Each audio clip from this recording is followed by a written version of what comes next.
Hi, this is Rick Steiner. I'm part of one of the greatest tag teams in the world of professional wrestling. I'm getting ready to do an interview with Great North Wrestling.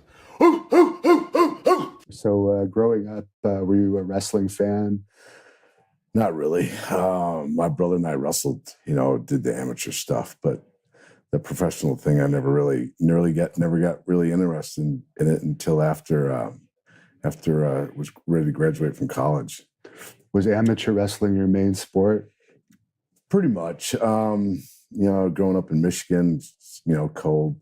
There was football, there was baseball, but wrestling, I wasn't good at either one of those. My brother was a little better at football, but wrestling was the main sport.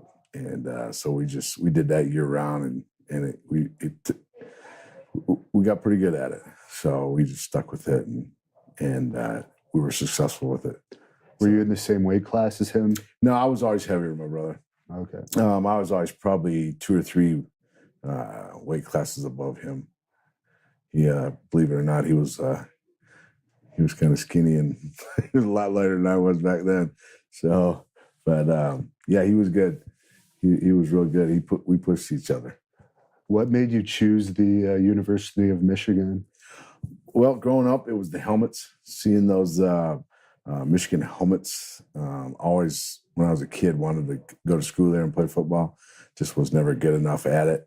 And it just so happened, wrestling come along, and we were successful at that. There was a couple other schools that I was looking at before I even considered Michigan. I didn't think it was going to be an option for me, but some things happened. Just did well at some tournaments, and got a call from the coach over there, and rest is history.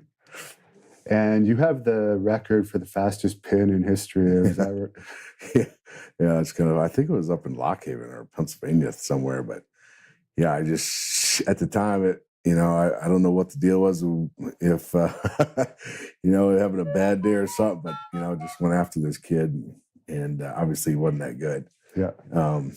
But yeah, I think that's one of the only ones. My brother's got a few more, but I guess it's good to take, right? Yeah. And what was your biggest accomplishment in amateur wrestling, do you think? Well, I think, work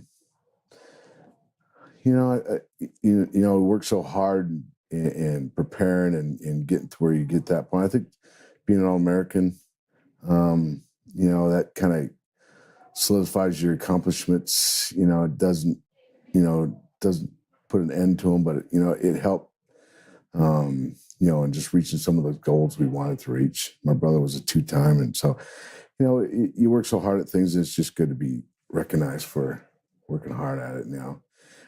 So I think that was probably one of the biggest ones. And you were going to be a teacher? Yeah, well, I actually got my degree in science and education, was substitute teaching for, right after college, and just wasn't making any money. So I called up my coach, and at the University of Michigan in the summertime, we'd have these wrestling camps. So these kids would come all over from the United States, and he made pretty good money doing it. So I called him up and asked him if I could come and work the camps in the summertime. So his name was Steve Frazier. So I went back, and he was an Olympic champion, but he called me back and said, yeah, come on back and work. So Bo Schembechler, at the time, he was a coach at University of Michigan, Bo Schembechler. He puts on these motivational speeches for football coaches in the whole state of Michigan. So the whole state of Michigan, was RSVP, and they were all in the Chrysler Arena, and he was giving this talk. Well, my coach took me there, and the great Wojciechowski was there. He was at the camp for a wrestling camp. He was there, but he was good friends with George Animal Steel.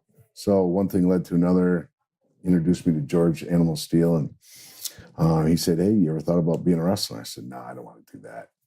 So we talked a little bit more, and we left. And I taught a couple more weeks, didn't make any money, and so I gave him a call up. He said, "Yes, call Vern Gagne." So I gave Vern Gagne a call, and he had me send out my resume, and he had me make up a resume and everything. And I sent it out to him, and he called me back about a month later and told me he was putting a camp on. And I went out there to Montreal, to Minnesota. I don't know, probably, a couple weeks later, drove out there and went through the camp. I started with Eddie Sharkey and then ended up with Brad Reagans. Oh, okay. So, because Eddie didn't get along with Gagne all the time, did he? yeah, Or something happened there. We started for 2 weeks, and the Berserker was in it. There was a bunch of guys that were in it. 2 weeks we started at this old gym in Minnesota, and then all of a sudden they called us in after one of the practices and said we were all moving out to Brad Reagans' place, and so started practicing out there, and that was before we finished it. Was it a situation where you had to pay to attend the camp? Or? Oh yeah. It was back then. I think it was $3,000. You had to pay to go to camp. You had to pay it up front. There was no payment plans, nothing. So we and then Vern, if he liked you or if you liked your background or whatever, he'd kind of help you out. So I got kind of a little help from Vern, and so I went through it. And at first it was pretty tough, but having the amateur background, tough. I mean, learn how to fall and all that. Just rough on the body. Hitting those ropes, if you don't know what you're doing, hitting those ropes, it hurt your ribs. But after a couple, about a month or so, I started getting the hang of it. I started catching on, but it was a challenge. Did you get along with Vern pretty well? Yeah, I got along with Vern. He was a national. He was an All-American from Minnesota, and so he kind of prided himself on recruiting guys that had a little bit of amateur experience. Brad Ring was an Olympic champion. He taught the school, so I think everybody involved had some kind of wrestling experience. So if you had that, they kind of favored you a little bit, and you still had to do everything, but it was easier to handle the practices. So was that your first territory you worked? Yeah, well, I went to the camp there and with Brad, and then I worked I worked probably about 2-3 months. I was going to team with Brad. I did a little, driving around with guys, all the different house shows, and then the first real territory I went to was Montreal. Okay. They sent me to Gino Burrito and Dino Bravo's. They had this territory. Yeah, they had the territory here. So I came here with Tom Zink and Scott Doring. Okay. Was the other guy that came with us. 3 of us came out here, and I think we were here for probably about 9 months, 8-9 months, something like that. And then things changed, and that they sent us. Then we went back to Minnesota, and then Jack Lanza sent me down to Bill Watts. Okay. So that's how I made it down to the Mid-South. How were the houses in this territory when you were in the Montreal area in those days? Yeah, I mean, okay. And I was talking to the guy on the way up. Haku was on it. Okay. This old Samoan Sika, Alpha and Sika were on it. Yeah.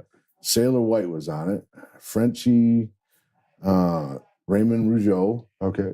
So it was a pretty good card. And then Gino Burrito Jr. was on it, and there was a couple other guys on it. So the houses were pretty good.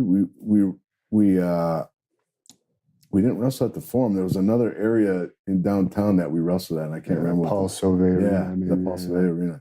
So, starting, we went to Chicoutimi. We went to all these in the hockey rinks. It's the first time I'd been in something like that. So, I mean, they seemed fine and good to me. I was getting paid. Yeah. Did you get along with Bravo? I didn't really. I only seen him a couple times. Didn't really talk to him very much. Never really seen any of the guys. Gino Burrito or Bravo. It was always rumored that those guys were connected. With the mafia. When we were with Vince, when something happened to him, we figured he didn't do something right with the mafia, and they got him. But you never noticed any of that? No, I didn't. I stayed in some duplex over in the Italian side of town, but never got involved. Every night we were going to a different town, so I didn't have time to do anything. And then once everything changed, I drove back to Minnesota. So you went to Bill Watts' territory. How did you like it there? I liked it. It was warmer from up here. But no, I went down there in the wintertime. I can't remember exactly when I went down there. They were shooting the TV at Shreveport, Louisiana. Dr. Death, Hacksaw, Junkyard Dog, all the guys were there. Went down there and got some experience. Different from up here. I didn't have any experience up here and was trying to learn. Back then, you had to learn that psychology, and it was tough. It took me 2-3 years to catch on. So, I really didn't catch. I was probably with Bill Watts for probably, I'd say a year or two. And then he sold out to Dusty Rhodes in the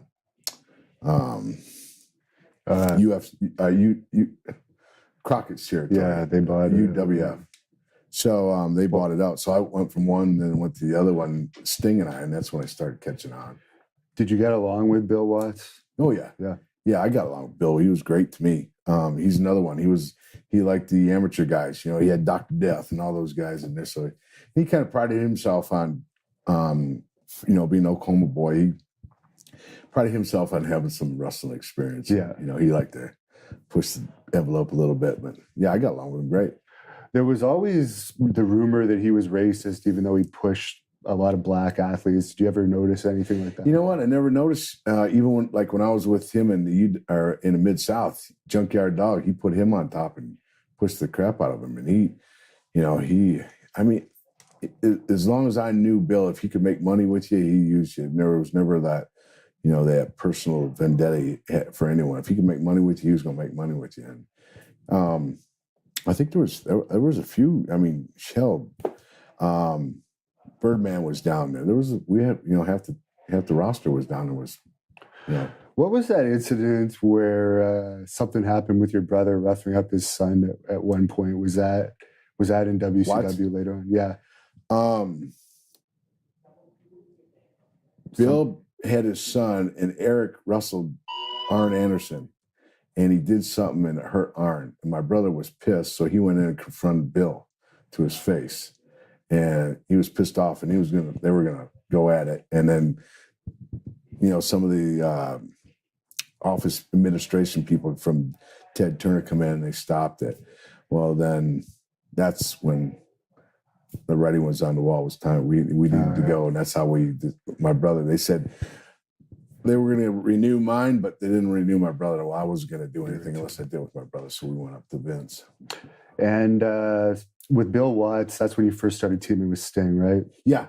Of course, Sting came in with Hellwig, they were the Blade Runners. Blade Runners, yeah. And then of course, Jim went to Texas World Class Wrestling and started doing it there. So then they teamed Sting and I up with Eddie Gilbert and Missy Hyatt and all that. And what did you think of Missy Hyatt? She's crazy. She's crazy. Yeah.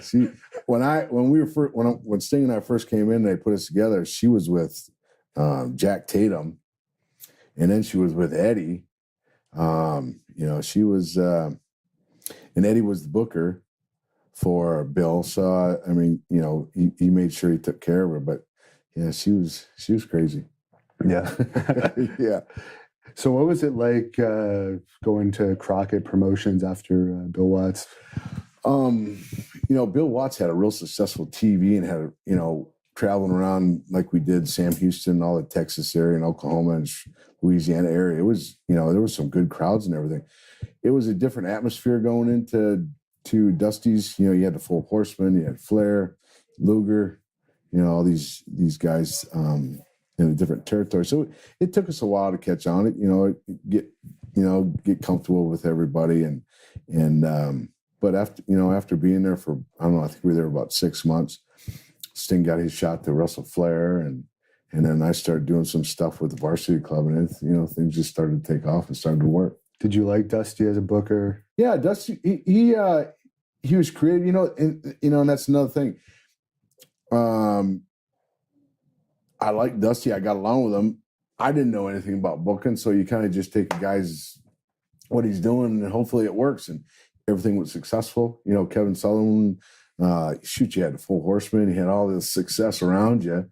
You couldn't really knock what he did or didn't do. So I didn't know any different. So I just whatever he came up with sounded good to me, and I did it. How did you like being a heel with the Varsity Club? Because you were usually a face before. Yeah. Right? You know what? I find it so much easier to be a heel. You just kind of, stick at the guys, be mean to them, So it was easier for me. I'd rather be a heel than babyface anyway. You gotta shake hands and kiss babies and stuff like that and babyface, but and that's fine too. It's so much easier to be a heel and just tell everybody to kiss off, and do your thing. So, and it was in the varsity club, shoot with Kevin Sullivan and Mike. Shoot, it was easy with those guys. Shoot, Kevin Sullivan's he's a real heel. Yeah. So it was easy. And my brother, as you can tell, he's a lot better heel than he was. But all those years we were good guys. Shit, he was a lot better as a heel. How did he end up getting into the mix in WCW? We tried, or we did. We were just coming off what Dusty would do. We did the varsity club, and then something happened there, and we were going to bring Doc in and do some other things. Well, then Crockett sold the company and went to Turner, and we were already doing our TVs there at the Tech Studios there, so it wasn't that much of a different transition. But we all had to move to Atlanta. Well, it was easier just to move to Atlanta, so we moved to Atlanta, and everybody was settling in. Dusty was getting things going as a booker, new company, knew everything, and meeting all the the Turner people and TNT and Turner Home Network. And once that started to settle down and everything, Dusty said, well, maybe this is a good time to bring your brother in. So he brought my brother in down to Tech Studios there and did a TV, and things went well, and that was the start of it. And you guys were known for having very physical matches with the enhancement talent back in those days. Is there any one match that like sticks out? Because there were some pretty horrible wrestlers that they put you guys in there with. And that's the thing. When they put us together, and my brother was real adamant. He was a perfectionist. He always liked everything, everything looked good. And when we got on TV, Dusty always told us, when that TV's on, you better make sure it's, because that's what everybody's going to see. So, no room for error. And when we get in a ring with those guys, a lot of them, man, they just, they're getting their money, and they really didn't care. So we had to force some of them to do some of the stuff, so it fit right into our style because we were amateurs. So you kind of, guy don't want to be in that position. You make him put him in that position. And there were so many times the guys would mess stuff up with my brother, and he'd pick him up and just haul off and just whack him. And they'd go ahead and just beat the crap out of him. We kind of got labeled, but it was true, but it wasn't. We always tried to pride ourselves in that gray area. Man, it looked like he would hit him hard, or he did hit him, or he didn't hit him. So you didn't break anyone's neck like Vader. Yeah. It was, Dr. Death, his big thing was, it's not ballet. Yeah. And so he was rough in the ring. Doc was. Some of the guys like, man, even Dick Murdoch, with UWF, and Slater, and some of those other guys I started with, man, they were rough as they could be in the ring with you. I've heard a story that Teddy Long said he was reffing you and Dr. Death once, and it turned into a shoot for about a minute. Yeah. Do you remember that? Oh, yeah. I mean, it was with Rotunda, it was with Doc, some of those guys that would have amateur experience, and they would kid us in the back. Bill Watts would kid around with us in the locker room, and then Flair would kid around with us when we were with Dusty, and Dusty would kid around. And I know they just put us together just to see what would happen, Yeah. And it's Doc and I knew that, but they're as competitive as he was, and competitive as I or my brother were. You get in a ring and you joke around for about 5-10 minutes, and then all of a sudden something goes wrong, and then you go after it for about for a minute there, and then now, hey, realize, hey, I don't want to get hurt, and so you get back to what time at hand. But yeah, there was a few times. I saw one match at Center Stage. It was you guys against Buddy Landell and another guy. It seemed like Buddy was pretty scared of you, legit. Do you remember? Yeah, Buddy was one of those guys. He was a real loud and boisterous guy in the locker room. But then when he got in the ring, he had no experience. He didn't have any background in anything. So he was, and he liked that Ric Flair kind of, persona that he was trying to perceive. And yeah. My brother just kind of messed with him a little bit. give him a hard time in the ring, give him a little scare. Do you have any memories of being in there for Mick Foley's debut in WCW? Because he talks about that match a lot. Does he? Yeah. I remember when Mick come in and everything. I don't remember the actual match that we had. He beat up the opponent after you guys beat them or something, and then he beat up his partner. Did he? Yeah. But that I guess was his TV debut. Was it? Yeah. Yeah. God dang, man, the older you get, the less you remember. I remember when Nick came, and shoot, we just lived a couple houses down, but he was always one of those hardcore guys. He abused his body, man. He was kind of nuts too. But I don't really remember that. But when we got in the ring, he liked it snug. And Paul Heyman tells a story that oh boy, you probably know what I'm driving talking down the about, road. that you would like try and open up car doors while driving other people's car or something. What exactly would you do? It's a crazy time, and I'm glad there wasn't cell phones and that stuff was taped. But you drive down the road 200 some days a year, you get bored, and so there'd be a few times.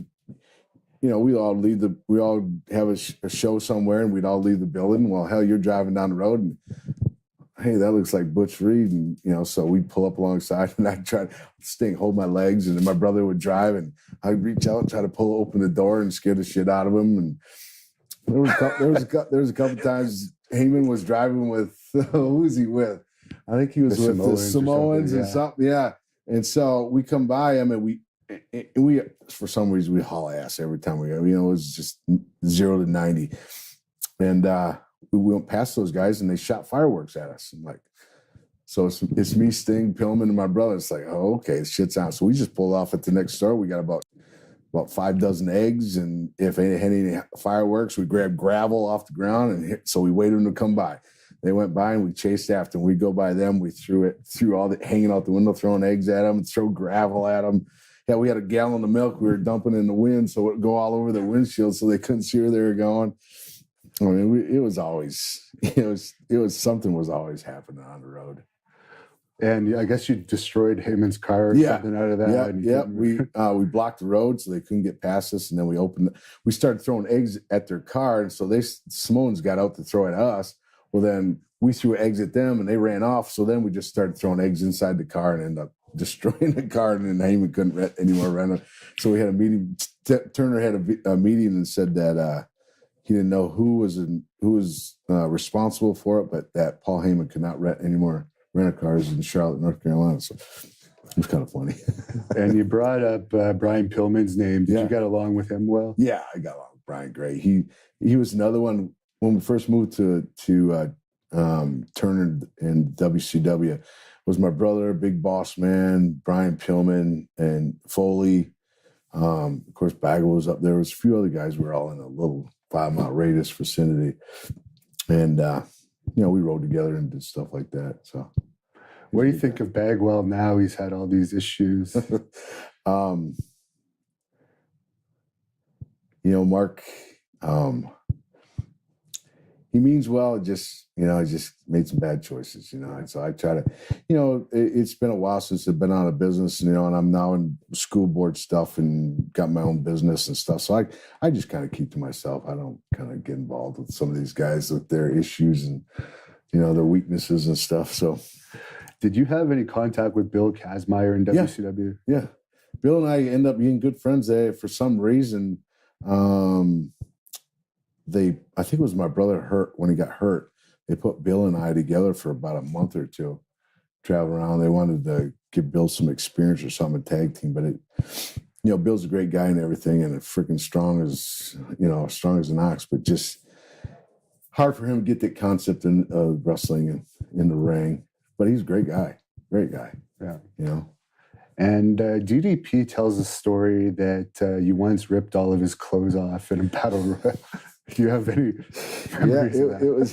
It was in Virginia, and it was for WCW.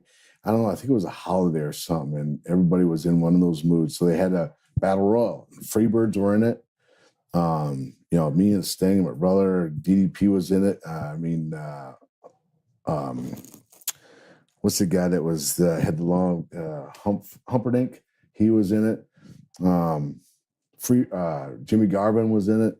So everybody's messing around in the locker room. So I wasn't even in the battle royal, but Paige, the Freebirds kept messing, stirring it up and everything. Said, well, you won't even come in the battle royal. You're not even in it. You ain't going to do anything anyway. Well, Paige is the manager, So anyway, I wasn't even in the battle royal. Grizz was off doing something he was one of the agents on the deal. And so I see my chance. So battle royal's going on. I just hit the ring and I started wrestling around with the Freebirds and doing stuff. And then I had Michael Hayes down. He goes, get Paige, don't get me, get Paige. So I got up, went over, got Paige, took him down. And it's just, I don't know why or what, but just started ripping his shirt off. And he had these rip away pants, freaking ripped his pants off. I pulled his, ripped his, unlaced his shoes and ripped his shoes off. And I was trying to take everything else he had off. He was in the corner trying to hide. Everybody else had left the ring. It was just us in the ring. I ended up getting in trouble for it, but it was a freaking blast. And I heard that someone tried to throw him a shirt or something too, and you took the shirt. Well, Humper, Freebird, Michael Hayes come over, was going to take Humperdinck, went to throw him his shirt, and Michael Hayes goes, oh my God, don't give him your shirt, give him his shirt back. And then I said, don't give him his shirt. So then nobody would give him a shirt to cover up in the ring. Yeah, it was funny. What do you think about all of his success that he's had despite not being the most talented in the ring? Well, I guess you make your own breaks, and he was friends with Eric.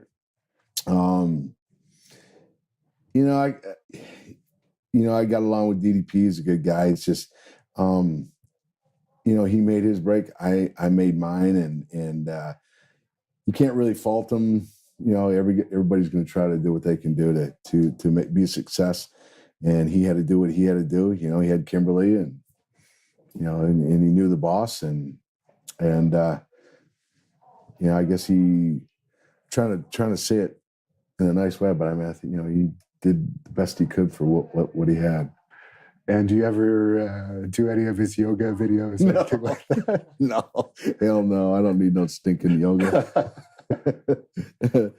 Did you guys have any problems with Flair in those early WCW days, or did those come later? I never really had a problem with anybody, really. I know my brother, he had some issues, probably, I think it was in like 94, 95. And they were thinking about putting the belt on my brother back then. Flair was getting ready to do something or something. So Flair my brother had a singles match with Flair in Gainesville. And then Flair went back and said my brother wasn't ready. So that pissed my brother off, being a perfectionist that he is. And I mean, who's to say everybody gets their chance and their time, my brother was qualified. It was a bad situation, him saying something, because he had the ear of the bosses era and of Dusty and Kevin Sullivan. And it left a bad taste in my brother's mouth. He was pissed. And when did you guys start going to New Japan? 91 is, I went over with Watts in 88 or 89 with Dr. Death and a couple other guys. And then first time with WCW, I think it was in like 91. Eric at the time had this vision of working with the Japanese team or Japanese company, and being with Turner, he wanted to be a worldwide company. So making a business deal with the Japanese office was one of his goals, and he ended up doing it. It worked out great. It worked out great for us. Just so happened that Japanese style fit us perfect. That amateur type, and Japanese loved it. So it worked out great for us. What was your favorite match in New Japan over the years that you guys have had? I think it was with Hase and man, there's been a bunch, but the one in Tokyo Dome, when there was, I think they had the Tokyo Dome sold out. I think it was about 6,000. I think it was Hase and Kinski, and we wrestled for the belts there. It was kind of a big deal for us. And how the business is business and everything else, but for being in a foreign country and then being in front of that many people, and just the style of Japan, they don't yell and scream. They're not emotional like we are over here. And actually them standing up and clapping, and it was a pretty, I felt, sense of accomplishment, I guess, after the match, because I was over in a brand new, I was over in a new country. I was over in a new environment, new surroundings, and the people appreciated the match and the work that we did. And so it was pretty cool to be a part of that. It was something nobody ever did. They had never done anything like that before. So it was cool for us. How do the fans treat you guys over there? You're such legends. Well, over there, they're honorable people, and they just, back then, you know, it was sumo wrestling was number one, and then, you know, wrestling was big with Inoki, and yeah, they treated us like kings. It was great, you know, paid us great money and treated us like kings when we went over there. It was just hard getting used to that food, but you know. Did you get along well personally with Inoki? Inoki is one of those. He was a business guy, and he was very cordial to us and nice, but never really had any, you know, one-on-one dealings with him. You know, he was the boss. He was the top guy, and he had his other guys underneath that took care of things. So Vader was over there a lot those days too. Yeah. Did you get along well with Vader? yeah, you know, Vader. We had an understanding. Vader and I. See, Vader broke in with Brad Reagan's at that camp, and I helped Brad break him in. He was a football player from Colorado. He got a little squirrely there a couple times at the wrestling school, and we ended up, Brad and him wrestled, and he ended up breaking down a couple walls where the restrooms were at. I mean, we tore some stuff up. He get a little, you know, he's a big boy. And you start throwing him. Brad was, you know, Olympic champion. You don't mess with him. He freaking threw him through some walls, and he wore him out. So it just so happened he come into the business, and he was big over in Japan, and you know, we were at WCW, and I had already had that encounter with him back at, so we had an understanding before we even went out there. You know? What was that incident that happened with Vader in Japan that was kind of the end of his? I think he called out Inoki on a couple things that were going on over there, and over there in Japan, it's not only is it, you know, it's kind of like, I think there was some under things going on, and I think Vader went a little too far, and I think somebody other than Inoki kind of yanked his chain and stopped his deal. Yeah. He kind of, you know, I think he got comfortable, and then he took. Yeah, I think he took things in his own hands he shouldn't have never even thought about doing. He did it. And you mentioned you left WCW. One of the main reasons was the Bill Watts incident. Yeah, with my brother. Were you comfortable before that, and it was all just that? Yeah, I even going through that whole time. At that time, I had shoulder surgery, so I wasn't really there a lot. But you know, I was comfortable with Bill before, during, and after, and still now talk to Bill. He lives in Florida, so I never had an issue. You know, but I'm never gonna, you know, take a side over my brother. Right. And was WWE already interested in you in that point? Or There was a mutual interest there, you know, and I think we were involved in like the third or fourth WrestleMania with Head Shrinkers. So the ninth, actually. Was it ninth? Yeah. Oh, okay. So when the opportunity, or that Vince heard about you know, there might be an opportunity for us leaving WCW, you know, he called us and we talked and see if there was even a viable opportunity for us to go up there. And he, you know, he expressed there was, and we, the old routine that he did, you know, getting guys to come up there. And so we ended up working out the details, and it was timing. It was time for us to go. You know, with my brother's situation and with Bill and him being the boss, we had to do something. So we went up to Vince for a couple of years. Were you concerned at all because WCW had guaranteed contracts and WWE didn't at the time? He, you know, Vince made it like, you know, that would be the least of our worries. You know, we were, he felt like he could make us some big stars and we could make more money than we made in WCW. So that's the hook he gets you to going up. And not always true, but you know, it was different. It was a change, a lot different from WCW. There wasn't that guaranteed money, but I'm glad we did it. You know, it was an experience. It was something. It was just another accomplishment that we did. It just wasn't a fit for us when we came back. And how did you like working with DiBiase and Rotundo as Money Inc.? Yeah, they're, you know, Mike's a great like I broke in with Mike, and he helped me a lot. I lived with Mike. He helped me when I first went over with Crockett in those days. And then being in, he's an amateur wrestler from Syracuse. So I got a lot good with Mike, and Ted was a great guy too. That we worked, it was easy to work with those guys. They were. You give those guys respect that they deserved, and everything else falls into place. And what did you think about working with the Quebecers? Jacques Rougeau, boy. It was a challenge working with Jacques and Pierre. I think was his name. Yeah, they had that French connection with Vince, and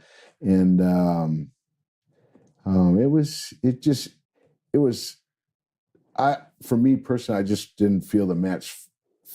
I don't think they flowed the way they should have. I don't think they were smooth and crisp, and I don't think it was at times pulling teeth with working with those guys. So there was some incident that Jacques has talked about that he supposedly threw an apple at you guys after you tied up a midget wrestler or something in a cafeteria. Do you have any recollection? No, I don't know. I don't know anything about that. I mean, we were always pranksters. I hung around Kurt Hennig and Rick Rude, boss man. And I don't know if you know Kurt Hennig, but that's all he was a prankster. Yeah, constantly playing. Yeah, constantly. And then you hang out with the Nasty Boys. So it was always prankster. Anytime we get there and it was, time to whatever, it was pulling pranks on everybody and anybody. So I probably did it. I just don't remember it. Don't remember it. And Jacques also said a story, but actually we talked to both Jacques and Carl, who was Pierre, and they both said two different versions of the story. But supposedly you slashed Ludwig Borga's tires or something and tried to blame it on the Quebecers to Borga, and it caused some type of confrontation between Jacques and Borga that Borga backed down from. Did he? Yeah. They blame, I think Pierre said that you guys slashed their tires, and Jacques said that you guys slashed Borga's tires. So they had their stories a little confused, but there was tire slashing involved, and apparently the heat was trying to be made between them and Borga, and it was a prank on your part. It was a prank on our part. Yeah. God dang, I wish I could remember. That sounds like a great story. I just don't remember it. There was always something. I mean, it was tires, it was batteries, it was anything and everything was fair game back in that day, But basically, you guys were just joking around. And everything was seriously a joke. Yeah, man, it was just life's too short to have to, get pissed off. But you don't remember Jacques ever confront? There's no apple incident where he would have thrown an apple at you guys. I don't remember. What about Shawn Michaels? He was in there back then. Did you have any dealings with him? You know what? Shawn was actually with Bill Watts when I first started over there with Sting. I always got along with Shawn. I didn't have no issues. And then when my brother and I got in there, he kind of gave us a little, he gave us some pointers and stuff. Shawn and Kevin Nash were good friends. So there was a story there because when we were in WWF, we were in Nova Scotia doing a show, and then Shawn was looking for a bodyguard. So Vince came into the locker room and knew that I was good friends with Kevin. So he asked me, he said, "You think Kevin would be interested in coming in up to?" I said, "I don't know. Why don't we call him?" He goes, "You got his number?" I said, "Yeah, I'm good friends with him." So we actually called Kevin on the phone right there. I said, "Kevin, hey, I'm sitting with Vince. He's interested. Are you able to get out of your contract? Do you have any contract with W?" He goes, "No, I don't." He thought I was kidding with him, joking around. I said, "Well, just hang on a minute." So then I put Vince on the phone. And Vince, they talked their deal out, and then next thing I know, 2 weeks later, Kevin comes up as Diesel. So and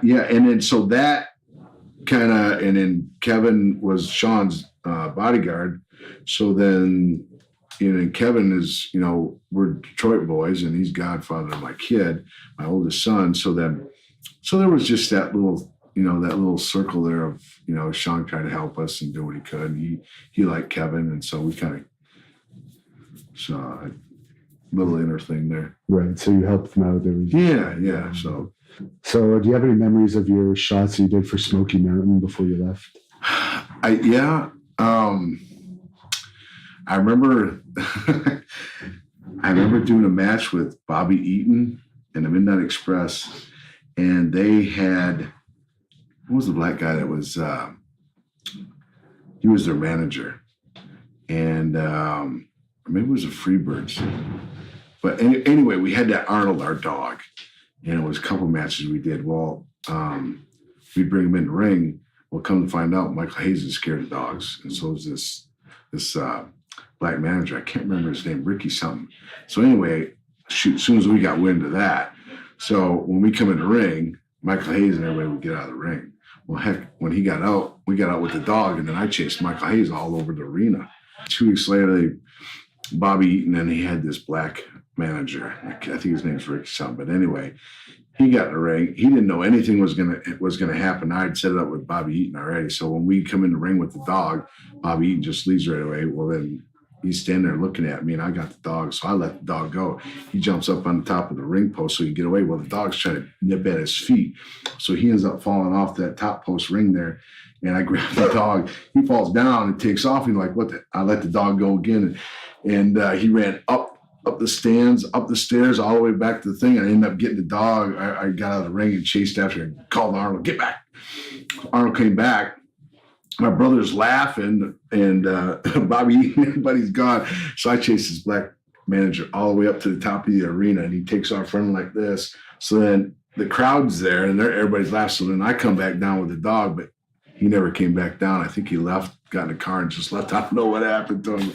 But Bobby Eaton, and he was laughing the whole time. And then I tied Arnold up to the ring. So then Bobby was always worried I was going to let the dog go on him during the match. So I'd hold Bobby down, and I'd try to cover his mouth and make him pass out. And it was just joking around, shit, and having fun in the ring.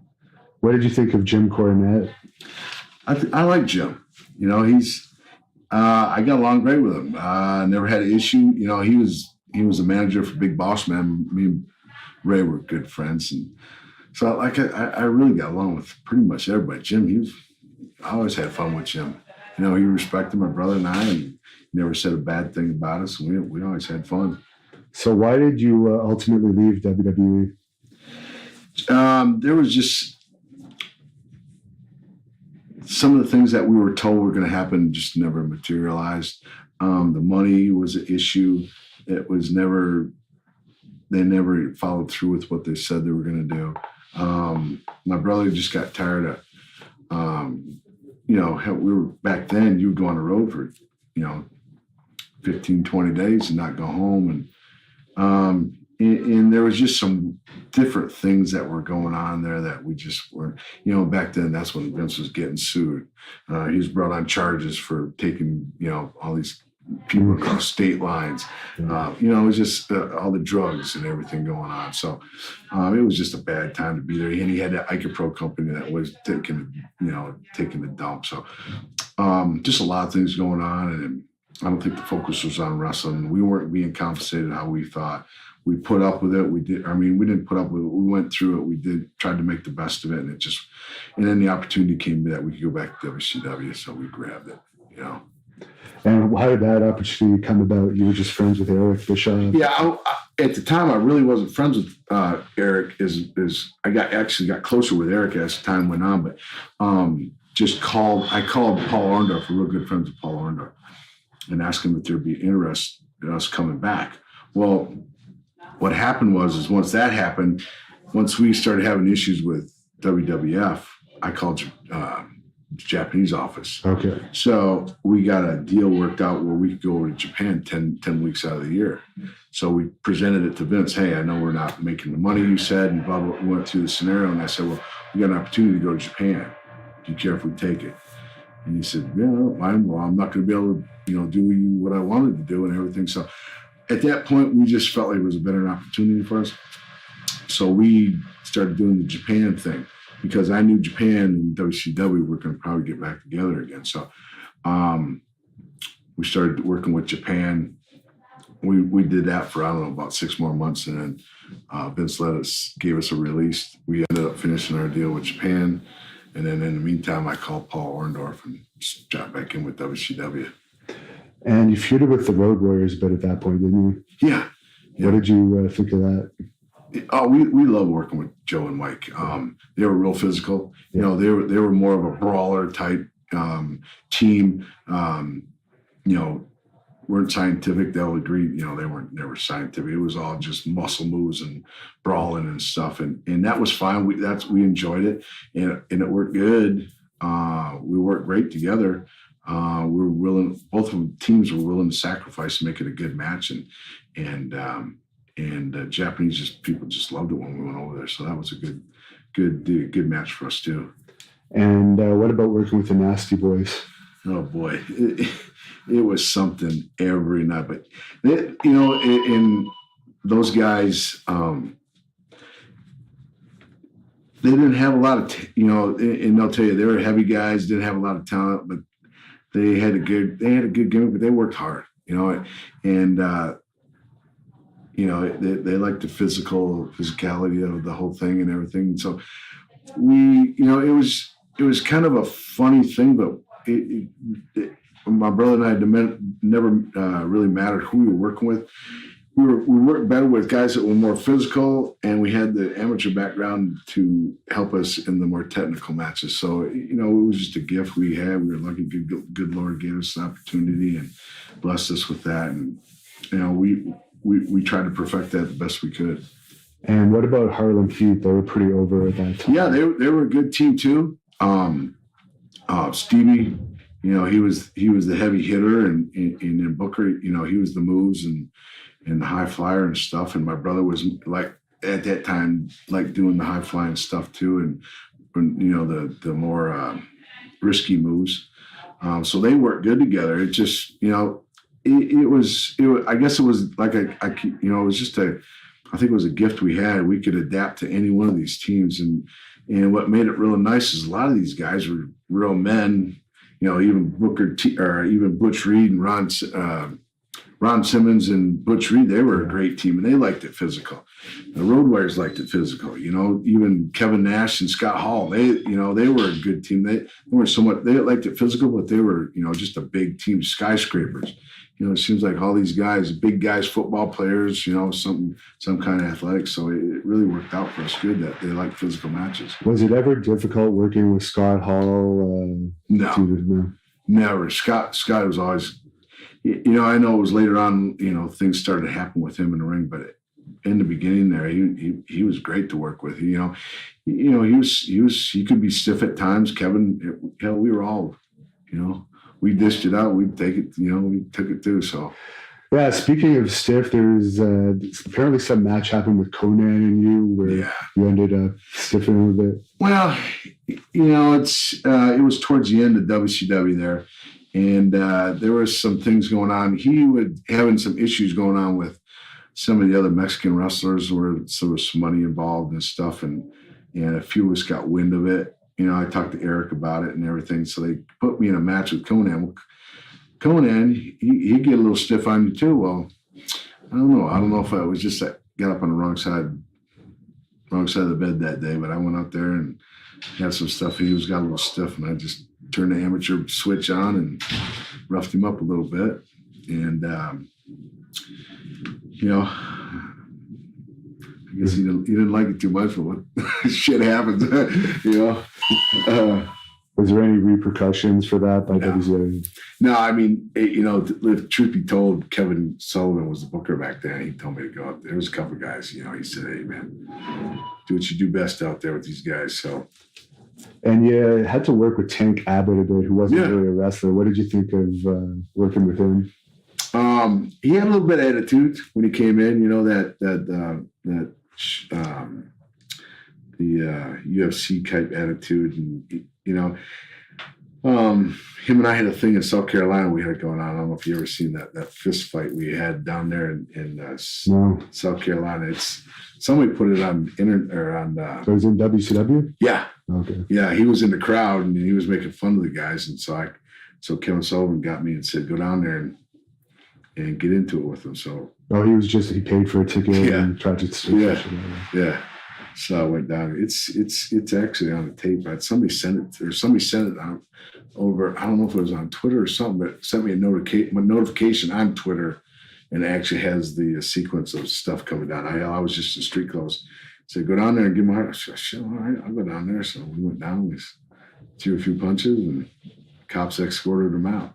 And it kind of led up to then Eric started talking to him, and then he brought him back in, and then he brought us in and said, hey, you don't have a problem working with each other. I said, I don't have a problem working. I work. Whatever we got to do. So it actually put us together for a little bit, a couple of matches, and then they put him with some of the other guys. I wasn't around him long. I think he only came in for like 6 months. He had an attitude, but he didn't bother me, so I didn't pay any attention to him. But he liked to play the king of the hill attitude. But there were so many guys in it, at WCW. I mean, you got Haku, man.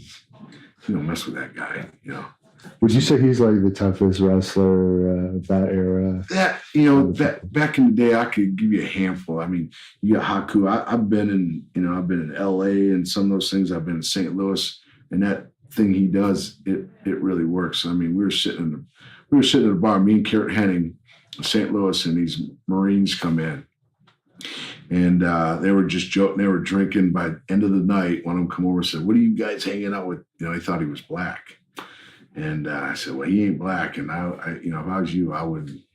He goes, well, we're Marines. We'll do whatever the hell we want. And I said, well, not tonight. I said, it's going to be a bad night. You guys do something with him. And who the hell, So it just kept going worse, downhill. And then finally, a couple went over and started messing with Haku. And it was freaking kick, and up in the throat. And 4 or 5 of them were laying, and the rest of them were looking. And, it was me and Kurt and Rude. And Rude took a couple guys out. And it was over before it even got started. But I'd say Haku, you got Hawk.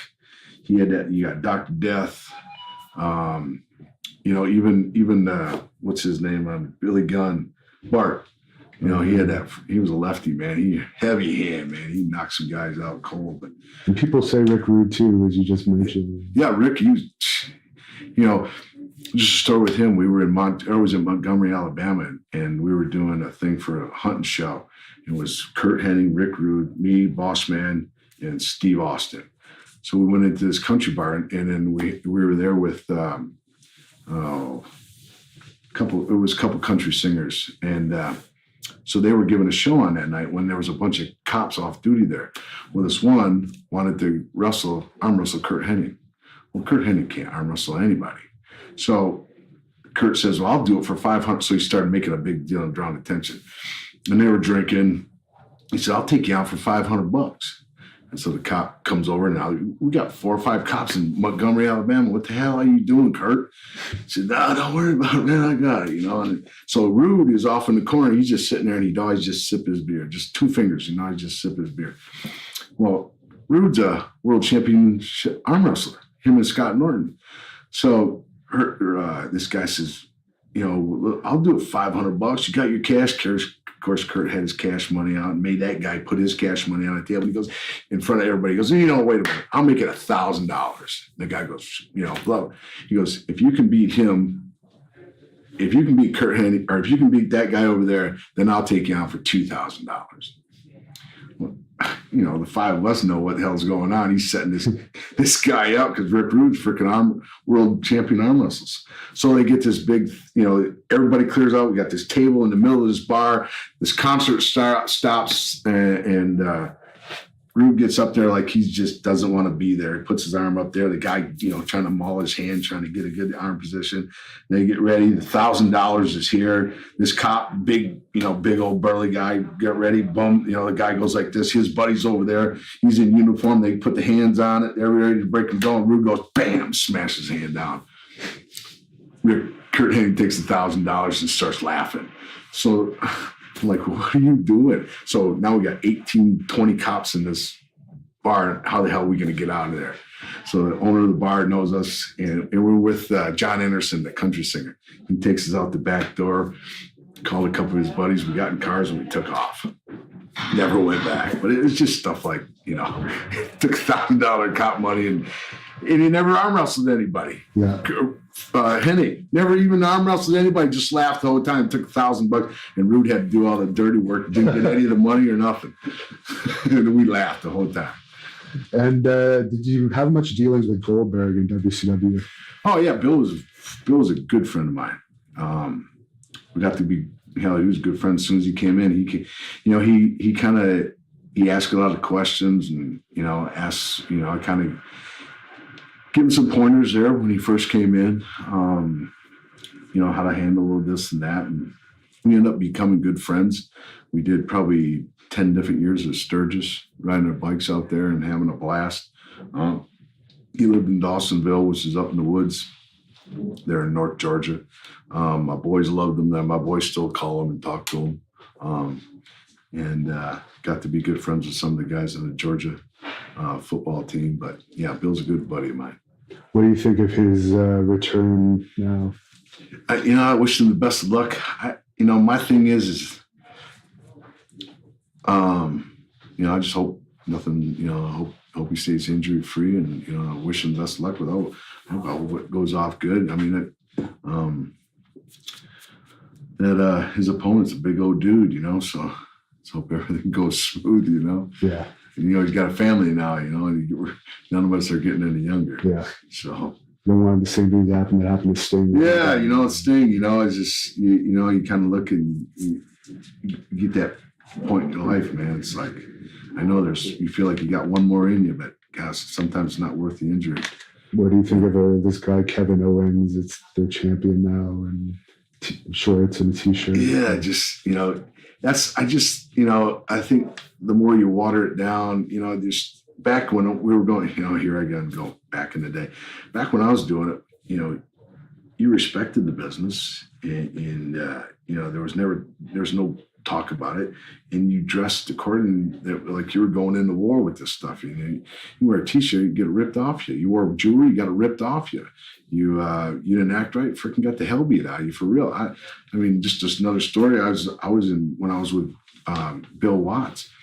Hellwood was in the ring wrestling the Russian.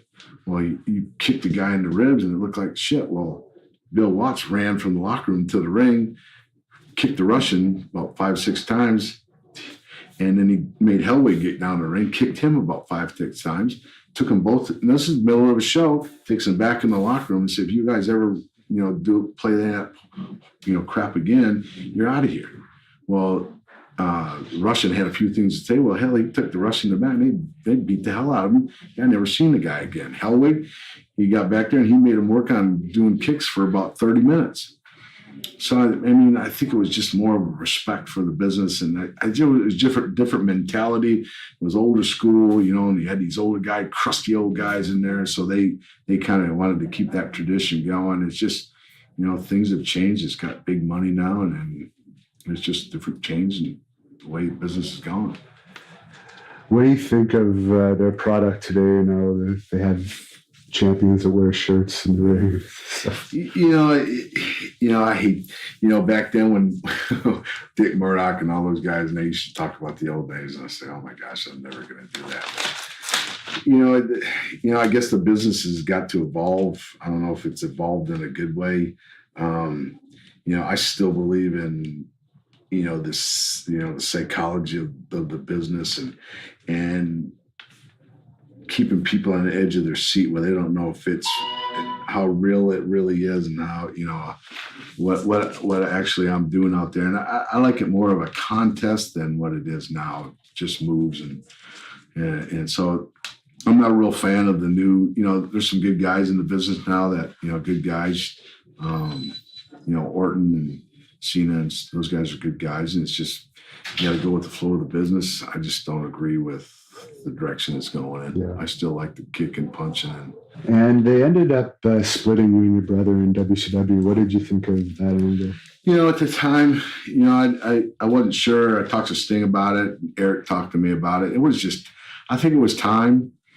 We'd wrestled everybody tag-wise. There wasn't a lot of guys coming around. any more tag teams out there that we could really do anything with. I mean, there was still, you have to get creative to do it. But at the time, Eric had brought in that NWO and was starting that off, and they wanted to put my brother in that. They wanted to put me and Sid and Goldberg and some of those guys together. So they kind of laid out a scenario that, it was time. Let's try something, single. It worked great for my brother. Hell, he dyed his hair and cut his hair and dyed it and, transformed his body. And here he goes, he's Big Papa Pump. What was it? 10 years I tried to get an interview out of him as the Steiner brothers. And all of a sudden now he's Big Papa Pump and he does these 20, 30-minute interviews. But, it worked good for him. I mean, I ended up getting hurt, my other shoulder going out, but, it was a good time for me. I made the best of it. His thing was a little better. But no, I didn't have any hard feelings. It was just time. We did something different. Were you around the day that DDP attacked him after that one interview? Yeah, I was there. My brother went out and did the interview. It's just, that's just the way my brother is. He did the interview. Was it right or wrong? My brother did the interview. It didn't matter if it was right or wrong. And he come back. Bad thing is DDP had all these security guys. So my brother came back. My brother's going to fight anybody. And they went into fighting, and the security just broke him right up right away. So there wasn't nothing going to happen. And, of course, DDP's friends with Eric. So it was kind of, my brother had to leave it alone. Right. So you weren't upset at all that he attacked your brother? Well, he didn't attack him. They come back and locked him. They had words. My brother took him down, and the security, was part. So there was no attacking. There was nothing, and I was there. So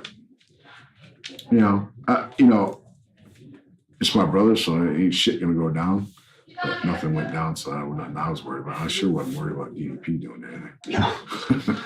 And you had a couple matches with Chris Benoit. What are your memories about working with him?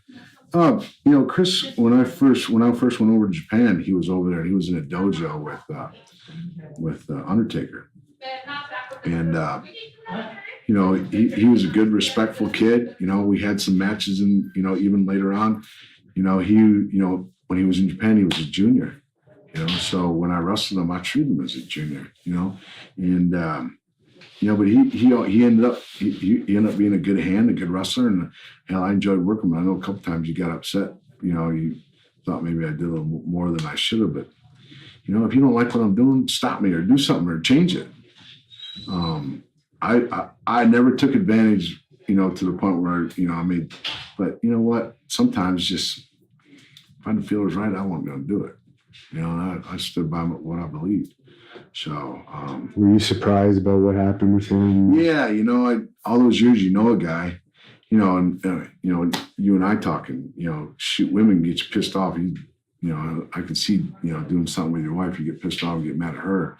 But man, when you involve a kid, there's something wrong there, evil wrong. And, I never really I knew Chris when he was in WCW, but when he went up to WWF, I knew of Chris. I was around Chris for all those years, but I wasn't real good friends with, Chris. So, when you hear those things, guys, and they did autopsy on him and said his brain was, he had concussion issues, and they were the worst they've ever seen with football players and wrestlers. His brain deal was one of the worst. So, I don't know. And then you enhance it with these, pills and other things going on. You never know what these guys are thinking.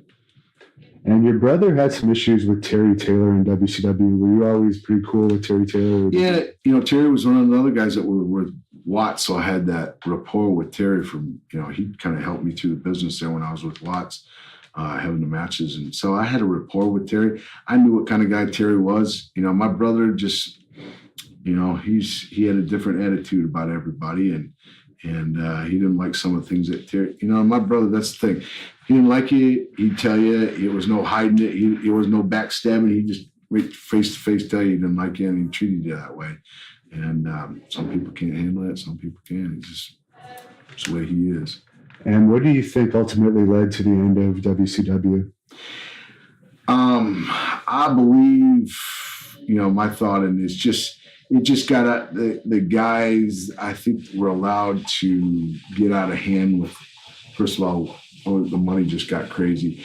There was guys were coming up with contracts, and if anybody else came in got more money than they did, then their contract went. I mean, you can only dip in the well so many times, and I just think the guys were allowed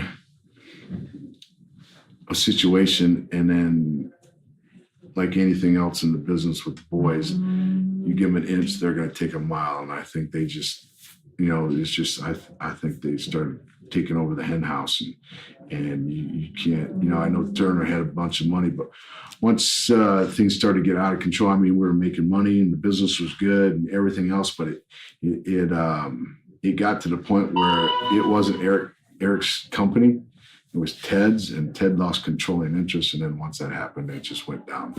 That was I think ultimately, I think we could have still, if Ted would have kept control, because I don't know if anybody's ever, there was a story, this might be offline, but Ted Turner and his father were from Charlotte, North Carolina. They had a sign company. Well, Ted's father shot himself, and so the sign company was left to Ted. So Ted had his sign company, but he always wanted a public broadcasting TV company. Well, he bought one in Charlotte, and he went on the air one day and said, if everybody will send me $1, I can keep the show going. Well, Crockett seen that interview, so Crockett approached him about putting wrestling on his show to draw revenue and do advertising. Well, match made in heaven. Now we're doing TV shows on Ted Turner's TV. Well, then Ted takes it to the next level and goes to Atlanta and starts the Weather Channel and CNN. Well, the Crockett's got to a point where they got out of control with the money and everything and had to sell. Well, Ted bought it. He came back and bought it, and when he bought it, he brought us in and said, "You guys helped me out at the time. I'll always stand by wrestling no matter what. I signed your checks. You never got to worry about, there'll always be wrestling as long as I'm here and in control." So that was kind of the backdrop for going to WCW. But the problem is when you get a board and you get other people, they didn't understand the business, and then in 2000 he lost controlling interest, and then that was the beginning of the end. And did you still have time left on your contract? Yeah, my brother and I still had a year left on our contract. So we were finished in 2001. Yeah. I did like 3 years of Japan wrestling, and then my brother went up to Vince and had another run with that. And it would have been nice to get another 3 years. Mandalay Bay was supposed to be the one that was supposed to come in and buy it. I don't know the particulars or anything, but it just never came to fruition. And you ended up spending some time in TNA. Yeah, then my brother went down, and Terry was down there, and Eric. Well, before Eric was down there, Jeff Jarrett was down there, and then Sting went down there, and ended up asking me if I wanted to come down and do another tag with Dudley Boys. So I went down there and did a 6-month deal with that. And, that's when I knew I was getting close, because, man, I did a thing off the rope, and I missed that table off the top rope, and I missed that table by about an inch. And I landed goofy, and, instead of taking about a week or two to heal, it took about 6 weeks to heal. And I said, man, I got to do something else. And Ken Shamrock was in TNA for a bit. Yeah. Did you ever do anything with him? No, I never got a chance to do anything with Ken. He was there for a short time, and never really had a chance to have a match with him or do anything. I know in the middle of WCW in '95, I know we were thinking about doing a movie came out about having shoot fights in a parking lot. I'm trying to think of the name of the movie. I can't remember it, but I talked to Eric about getting, like a core group of guys and start something like that, and talk to him about doing that, but it never came to fruition, and I never really had any dealings with him, any matches or anything. Are you surprised it looks like TNA's pretty much in shambles now and is going out of when I went there, it's it takes more than just having money to, and I know, her father has a lot of money, the owner of TNA. But you got to have a person that's committed and a good mind and a mind for this business, to make it work. And Vince he's been lucky, and he's been fortunate to have some of those people. Now it's been questionable sometimes, sometimes you think about it, but yeah, it takes, Dixie, you can't just run that thing and hope for the best. You got to know what you're doing, Did you talk to her at all when you were there? No, not much. It was Terry Taylor and Stang and a couple guys but I never had, I never talked to her much. I just did my thing. And do you think that Billy Corgan really could have saved the company? No, not ever. And you spent a small amount of time in ECW. Do you have any memories of that? Yeah, that's when Heyman still had it. And my brother and I had, I think we were up there. We had a few matches up there. It was, it was kind of the old school, going to these old arenas and small venues and wrestling. And, it's funny how all that stuff works out. Ends up being ECW is a decent name people recognize. And, I don't know how it, but it all worked out where my brother and I were actually wrestled every one of these territories, and, we're champions at one time or another in those territories. And now it all comes together and means something. So. Do you think WWE is going to put you guys in the Hall of Fame ever? Is there too much heat? Personally, I don't think, you never say never. I just, some things have been said and done, and I just, I don't know if that, that story will ever be written. And what was the issue with Scott and Hogan, the big restraining order thing? Was there anything to that?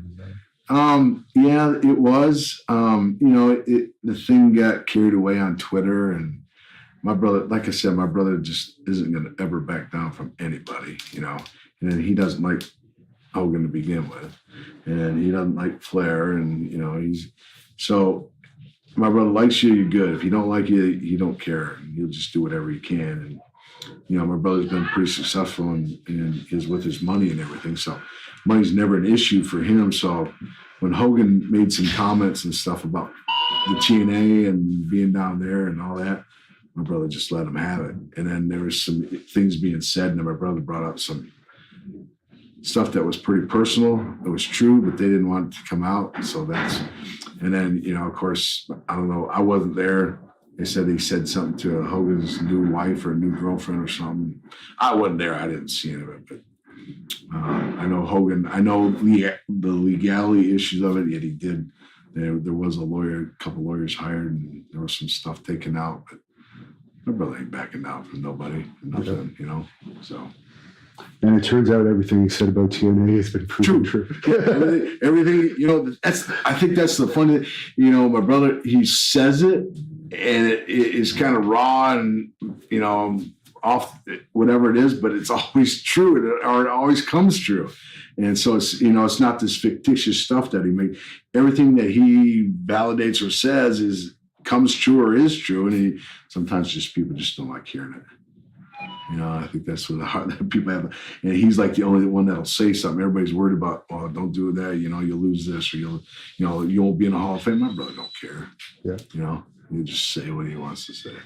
And he operates a restaurant now too, or something like that. Yeah, he owns the Shoney's franchise down in Georgia, and he's got one in Florida and a couple in Georgia. Do you want to start 2 or 3 in Georgia? So, good friends with the franchisee with the Shoney's corporation there, and so he's doing well. And you're in real estate now? I'm I do residential and commercial real estate in Georgia, and I started that back in '95 with Boss Man, Kurt Hennig, and Rick Rue. We were buying houses and doing flips and renting them, and of course all those guys died, but that's where I really got my start. And then in 2000, I think it was 2002 or 3, I just had my license and doing it myself, and I reactivated it again, went with the company, and I've just been doing it ever since. And for your fans that want to follow you, do you have any social media or anything that they could? I got a Twitter, and it's I think it's Rick Steiner. it's just, I mean, you can spend hours and hours on that stuff, keeping up with it. But, I got a Facebook and I got a Twitter and LinkedIn and all that. And I'll check it once a day with some of the stuff, but don't really get into it much, like some of the, follow it and blog and everything. I just don't have time to do it, man. I got a business to run. And the thing about real estate, if you don't work, you don't get paid. So I'm huffing it every day. And is there any message you want to say to your fans that might watch this video before we close out here? For the fans of the people out there, I respected the business, and I always wanted people to know that my brother and I treated everything as respectful as we could, and we always tried to operate in that gray area. So the psychology, you didn't know whether we hit him as hard as we could or as light as we could, and we were stiff. Yeah, that's just part of it. We got a name for being like that, but it was I think better for the business. But I just appreciate y'all sticking by us and watching, and it was a great ride. It was a great time. I get to wrestle my brother. It's an amazing thing to do. Travel the roads for 18 years with me and Lex and Sting. Got to have some good friends in the business, and I enjoyed every minute. Who'd ever thought, being an amateur in college, and then all of a sudden professional comes along, and then wrestling comes along, and then all of a sudden NWA starts, and it's one of the hottest things going ever. And I just feel fortunate I was in a great time where I actually got a chance to be where the territories and work with that and learn back then the psychology, and then be involved with, with all the different territories. That was great. And then just being in the business when money was great. And so it's just a fortune, and I enjoyed every minute of it. All right. Well, thanks a lot.